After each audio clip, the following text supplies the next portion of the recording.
কদিন ধরেই বন্ধুরা মনটা খারাপ। কেন জানো? আমার ঢ্যাঁড়স গাছের কাছে কিন্তু অনেক নোটে শাক হয়ে গেছে। এগুলো আমি বসাইনি, তারপরেও দেখছি এগুলো বাড়তে শুরু করে দিয়েছে। প্রথমে ভাবলাম উপড়ে ফেলে দেব, কিন্তু বাড়ির লোকেই বলল নিজে থেকে যখন হয়েছে তখন উপড়ে ফেলার দরকার নেই, যদি বড় হয়ে যায় সেগুলোকে রান্না করে খাওয়া যাবে। সেই হিসাবে আমি রেখে দিলাম।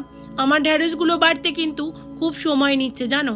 ঢ্যাঁড়স গাছগুলো এখনও ছোট ছোট হয়ে আছে, কেননা এর সমস্ত রসটুকুই তো এরা খেয়ে নিচ্ছে। আর পাতাগুলো দেখছো কত বড় বড়। আর এরা সমস্ত রস শোষণ করে নিলে কি করে ঢ্যাঁড়স গাছগুলো বাড়বে বলো? সেই জন্য কি করলাম জানো বন্ধুরা, এদেরকে রেখে দিলাম। আর দেখো, বিনা খরচে যদি কোনো গাছ হয় সেটাকে উপড়ে ফেলতে খুব মায়া লাগে।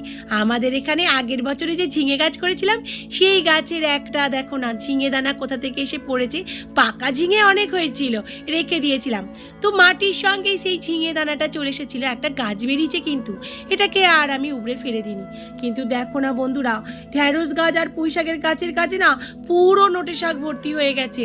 তোমরা দেখলে তো কিরকম ভাবে নোটে শাকগুলো ভর্তি হয়ে গেছে। আর এক একটা নোটে শাকের কত বড় বড় পাতা হয়েছে, কোনো গাছই ভেতরের দেখা যাচ্ছে না, শুধুই নোটে শাক আর নোটে শাক। আর দেখো, এখানে কিন্তু একটা আবার ডেঙ্গো ডাঁটার গাছ হয়েছে, দেখেছো তোমরা কত বড় বড় পাতা? এই দেখো কত বড় বড় পাতা ডেঙ্গো ডাঁটাটার।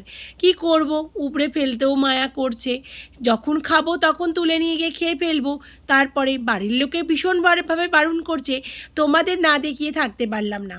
আর অযাচিতভাবে এই যে গাছগুলো আমি পেয়েছি, আমার তো ভীষণ খুশি লাগছে।